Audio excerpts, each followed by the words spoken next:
Buenas noches, mi nombre es Rosalina Medina y durante los siguientes 15 minutos voy a hablar sobre el proyecto que se desarrolló en la materia de desarrollo de proyectos de campo.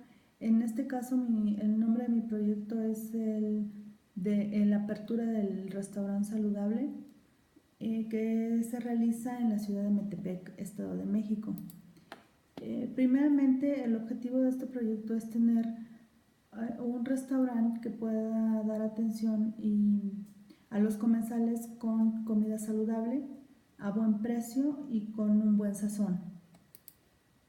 ¿Qué es lo dentro de la descripción del proyecto tenemos que este restaurante debe de estar adaptado para recibir a 50 comensales, debe de estar ubicado cerca de una escuela o de un gimnasio, debe de contar con cajones de estacionamiento, obviamente dar atención y servicio al cliente, y el producto debe de ser básicamente comida saludable que sea baja en calorías, baja en sales y que tenga un sabor bueno y aceptado para el mercado local.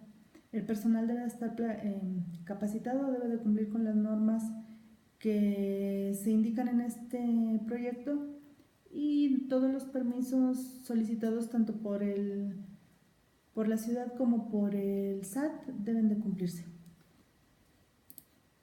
¿Cuáles son las ventajas o cuál es la razón por la cual se decidió desarrollar este proyecto?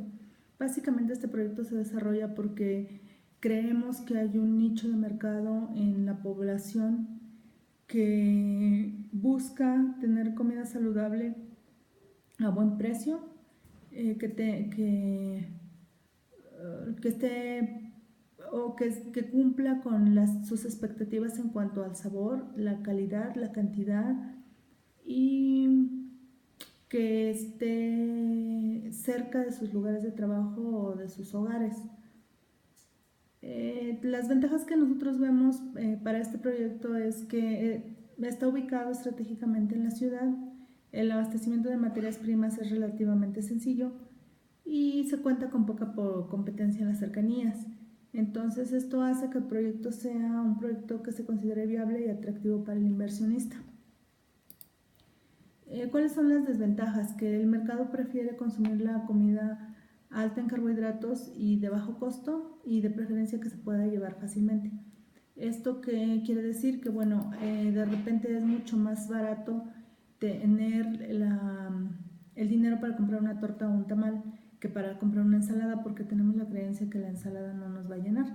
Pero en sí, si está combinada con la cantidad de proteína adecuada, este producto puede darnos la satisfacción de haber consumido un alimento durante varias horas. Bueno, y hablando ya básicamente del desarrollo del proyecto, las métricas de aceptación están divididas en 7 rubros principales. Estos rubros, y que son los que estaremos tratando a lo largo del proyecto, son los permisos, el local, el equipo, el personal, la publicidad, la materia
puedan ser empaquetadas en paquetes más pequeños para que sean fácilmente administrables y sean más fáciles de controlar.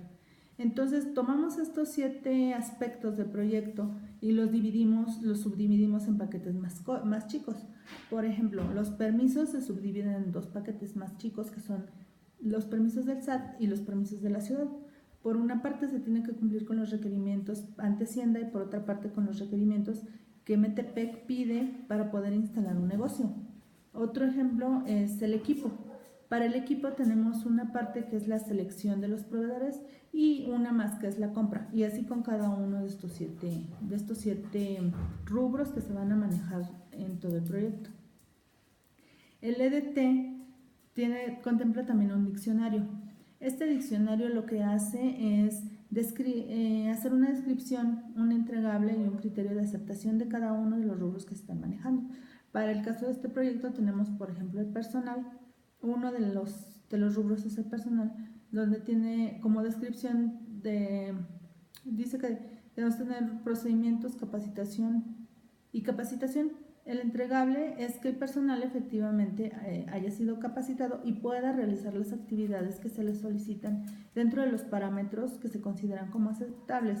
Por ejemplo, y el criterio de aceptación para este rubro es 80% de un examen que se les haga debe de estar aprobado y debe ser teórico y práctico.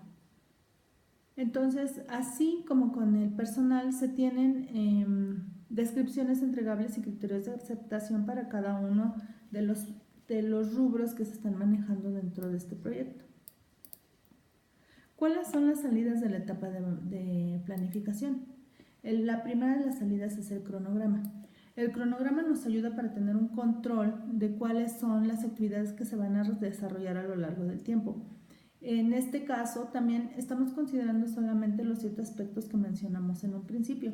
Cada uno de ellos incluye los recursos con los que cuenta, la duración que debe de tener en cada, el tiempo que se debe uno de tardar para cumplir con las actividades que se desglosan en cada uno de ellos, la fecha de inicio, la fecha en la que se debe finalizar, las tareas predecesoras para saber cuáles van enlazadas unas con otras y saber que si se tiene un retraso en una, cuál va a ser el impacto en la otra. De la misma forma, si se tiene una mejora en una y otra, pues también saber cuál va a ser el impacto.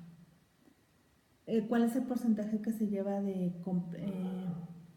completado de cada uno de ellos?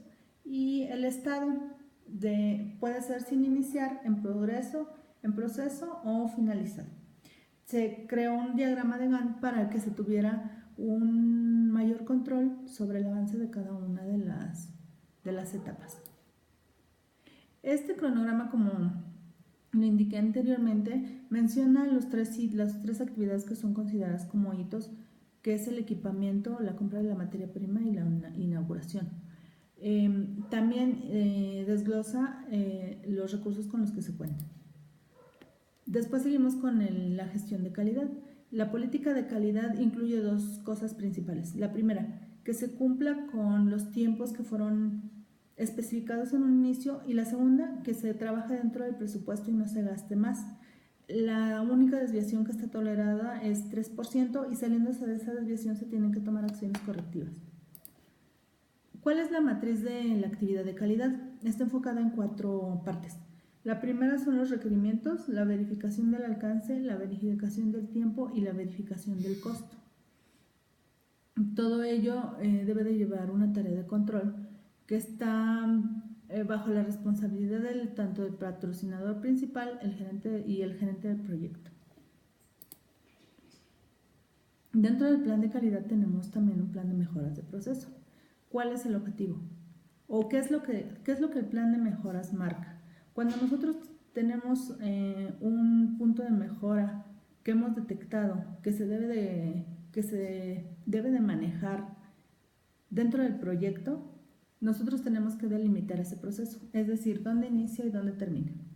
Determinar cuál es en sí la oportunidad de mejora. Por ejemplo, tal vez no hemos concluido con la capacitación del personal y no saben exactamente qué es lo que tienen que hacer. Bueno, entonces tenemos que ver Si es todo el personal, solo es el personal administrativo o es el personal operativo y para qué actividad. Entonces ahí delimitamos y enfocamos el esfuerzo para hacer la mejora en las condiciones que sean apropiadas. Se analiza la información, se toma toda la información, se definen las acciones preventivas y correctivas y se ejecutan. Después tenemos el plan de gestión de recursos humanos. Este plan de gestión de recursos humanos determina cuál es el rol de cada uno de los participantes y cuáles son sus responsabilidades.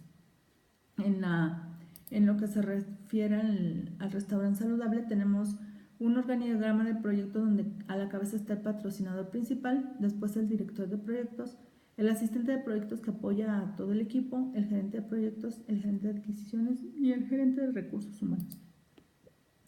Dentro de este plan de gestión también tenemos un sistema de reconocimientos y recompensas donde se dan bonos al final del proyecto dependiendo del desempeño de cada uno de los integrantes. Tenemos también el plan de gestiones y de comunicaciones de riesgos y adquisiciones. El plan de comunicaciones establece básicamente cómo es que se va a manejar la información internamente. Es decir, qué comunicación se maneja por email, qué comunicación se maneja por manuales, por ejemplo, por procedimientos, y qué comunicación se puede manejar de manera informal, y quiénes son los responsables de emitir esas comunicaciones y a quién y con qué frecuencia. El plan de gestión de riesgos establece qué es lo que puede pasar en cada una de las etapas. Para este proyecto tenemos considerados riesgos técnicos, externos, de dirección y de organizaciones. Cada una de ellas fue analizada mediante una matriz de impacto y probabilidad. Con eso se determinó cuáles eran los riesgos de mayor que pudieran causar más sufrimiento al proyecto para tener planes de acción específicos para cada uno de ellos. Y después viene el plan de adquisiciones, donde se establece cuál va a ser el procedimiento que van a seguir las personas de compra para poder llevar a cabo las adquisiciones. En este caso, se tiene que determinar a los proveedores mediante una licitación, elegir al proveedor después de evaluar las propuestas y finalmente firmar un contrato. Se tiene una matriz de adquisiciones donde se especifica cuáles son los documentos que se deben de generar para hacer válidas las compras. Finalmente, se tienen herramientas de control y procesos de entrega y de aceptación de proyecto. En las herramientas de control se utilizaron básicamente las minutas que se crearon durante cada junta y todos los cuadros comparativos y los registros que se fueron desarrollando dentro del proyecto para poder establecer acciones correctivas y preventivas y medir el avance del proyecto y los resultados y la eficiencia del mismo. El proceso de entrega y aceptación de proyecto finalmente se da cuando se hacen auditorías para determinar que se cumplieron con todos los requerimientos que inicialmente estaban planteados. Después de todo esto que les acabo de platicar, vienen las conclusiones. Definitivamente el llevar un plan para desarrollar un proyecto nos va a ahorrar mucho tiempo y esfuerzo porque lo vamos a hacer de una manera ordenada, documentada y organizada, con cada uno de los participantes conociendo perfectamente cuál es su rol, cuál es su alcance y qué es lo que se espera de él. Y también para saber cuándo una actividad llegó al 100% de su cumplimiento y cuándo no. Esto nos permite determinar acciones inmediatas que nos eviten perder tiempo y dinero, que es lo más importante. Y también mantener a un equipo comprometido y motivado para continuar trabajando con la empresa. En este punto es muy importante considerar que toda la información que encontramos en el PM Book muchas veces no se puede aplicar por el tipo de proyecto, otras veces se tienen que desarrollar unos puntos con mayor profundidad que otros, y en definitiva este trabajo fue muy bueno, fue muy enriquecedor y la verdad es que el aprendizaje fue bastante y la oportunidad para aplicarlo también. Entonces, pues de mi parte es todo, muchas gracias y en un momento más subo el video a la red. Ya sonó la alarma. Hasta luego.